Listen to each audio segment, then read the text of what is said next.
Friends, ನಮ್ಮನ್ನ YouTube ಚಾನಲ್ಗೆ ಸ್ವಾಗತ. ಇವತ್ತು ಅಕ್ಕಿ ರೊಟ್ಟಿ ಹೇಗೆ ಮಾಡೋದು ಅಂತ ತಿಳಿಸ್ತೀನಿ.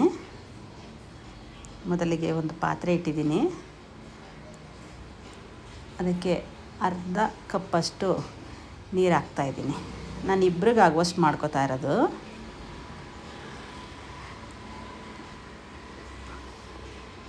ನೀರು ಬಿಸಿ ಆಗ್ತಾಯಿದೆ ನೋಡಿ. ನೀರು ಬಿಸಿ ಆಯಿತು. ಇವಾಗ 2 ಸ್ಪೂನಷ್ಟು ಅಕ್ಕಿ ಹಿಟ್ಟು ಸೇರಿಸ್ತಾ ಇದ್ದೀನಿ. ಸ್ವಲ್ಪ ಉಪ್ಪು ಸೇರಿಸಿದ್ದೀನಿ. ದೊಡ್ಡ ಸ್ಪೂನಲ್ಲಿ 2 ಸ್ಪೂನ್ ಹಾಕ್ತಾಯಿದ್ದೀನಿ. ಕರೆಕ್ಟಾಗಿ ಬರುತ್ತೆ ಅದು. ಅದನ್ನ ಮಿಕ್ಸ್ ಮಾಡಿದೆ. ಇವಾಗ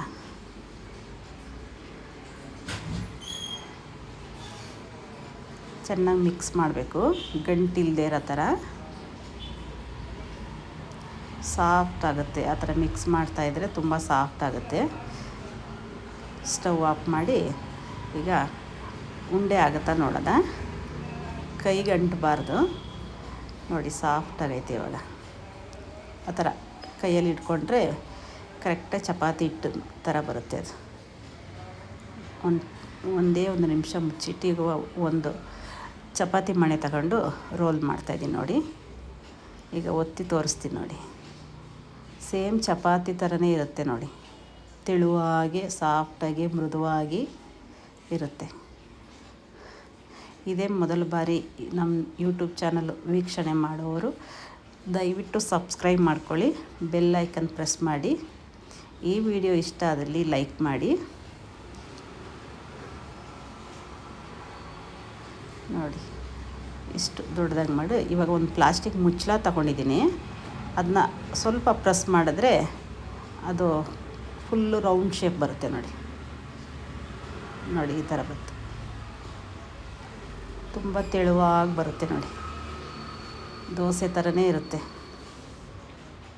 ಮಂದ ಮಾಡಬಾರ್ದು. ಅದನ್ನ ಎತ್ತು ಒಂದು ಟ್ರೇಗೆ ಹಾಕೊಳ್ಳೋದ. ಮತ್ತು ಇನ್ನೊಂದು ಮಾಡಿ ತೋರಿಸ್ತೀನಿ ನೋಡಿ. ಇವಾಗ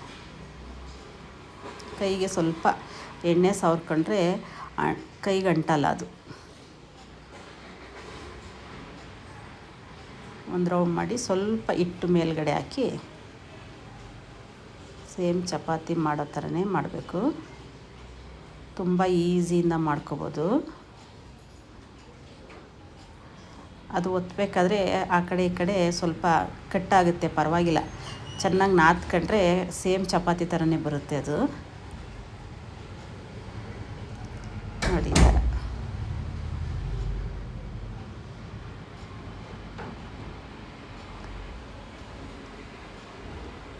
ತಿನ್ನೋದಕ್ಕೆ ಮಾತ್ರ ತುಂಬ ಚೆನ್ನಾಗಿರುತ್ತೆ. ಕಡಲೆಕಾಯಿ ಚಟ್ನಿ, ತೆಂಗಿನಕಾಯಿ ಚಟ್ನಿಲೆಲ್ಲ ತುಂಬ ಟೇಸ್ಟಿಯಾಗಿರುತ್ತೆ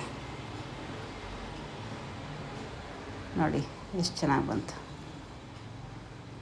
ಇದೇ ಥರ ರಾಗಿ ರೊಟ್ಟಿನೂ ನಾನು ಮಾಡ್ತೀನಿ ಇದೇ ಥರ. ಅದನ್ನ ಇನ್ನೊಂದು ವೀಡಿಯೋದಲ್ಲಿ ಮಾಡಿ ತೋರಿಸ್ತೀನಿ ನೋಡಿ. ಇನ್ನೊಂದು ಮಾಡ್ತೀನಿ. ಸ್ವಲ್ಪ ಕೈಯಲ್ಲಿ ಪ್ರೆಸ್ ಮಾಡ್ಕೊಂಡ್ರೆ ಸಾಕು.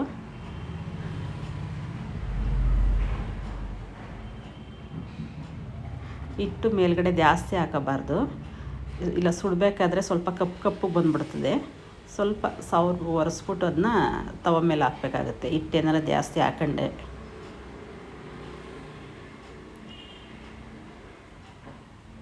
ನಮ್ಗೆ ಎಷ್ಟು ತೆಳು ಬೇಕೋ ಅಷ್ಟು ತೆಳು ಮಾಡ್ಕೋಬೋದು. ಕಿತ್ತೋಗೋದಿಲ್ಲ ಅದು.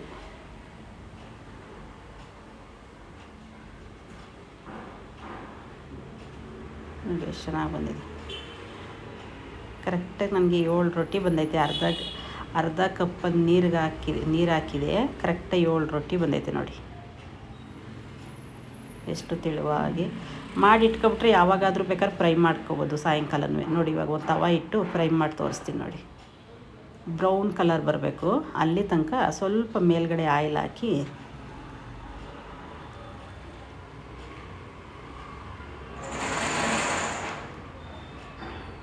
ಐ ಫ್ಲೇಮಲ್ಲೇ ಸುಡಬೇಕು. ಸಿಮ್ ಮಾಡ್ಕೊಂಡ್ರೆ ಬೇಗ ಬ್ರೌನ್ ಕಲರ್ ಬರಲ್ಲ ಅದು. ಐ ಫ್ಲೇಮಲ್ಲೇ ಸುಡಬೇಕು.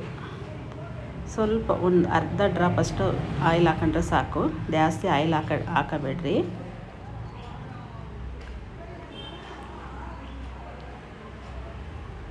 ನೋಡಿ ಎಷ್ಟು ತೆಳುವಾಗಿ ಬಂದಿದೆ ನೋಡಿ. ತಿನ್ನೋದಕ್ಕಂತೂ ತುಂಬ ಚೆನ್ನಾಗಿರುತ್ತೆ.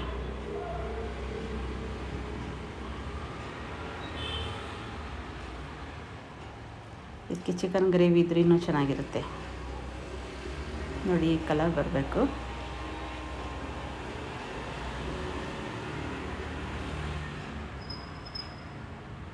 ಕಪ್ಪಗೆ ಮಾಡಬೇಡಿ, ಬ್ರೌನ್ ಕಲರ್ ಬರಲಿ. ಮೇಲ್ಗಡೆ ಕ್ರಿಸ್ಪಿಯಾಗಿರುತ್ತೆ, ಒಳಗಡೆ ಸಾಫ್ಟಾಗಿರುತ್ತೆ ನೋಡಿ. ಮತ್ತೊಂದು ಹಾಕ್ತೀನಿ. ಇದು ಅಷ್ಟೇ, ಸ್ವಲ್ಪ ಕಲರ್ ಚೇಂಜ್ ಆಗೋ ತನಕ ಸ್ವಲ್ಪ ಮೇಲ್ಗಡೆ ಆಯಿಲ್ ಹಾಕ್ಕೊಂಡು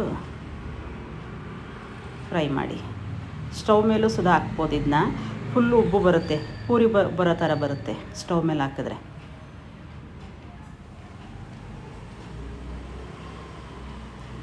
ಈ ವಿಡಿಯೋ ಇಷ್ಟ ಆದಲ್ಲಿ ಲೈಕ್ ಮಾಡಿ, ಶೇರ್ ಮಾಡಿ, ಕಮೆಂಟ್ ಮಾಡಿ, ಸಬ್ಸ್ಕ್ರೈಬ್ ಆಗಿ ನಮ್ಗೆ ಸಪೋರ್ಟ್ ಮಾಡಿ ಪ್ಲೀಸ್.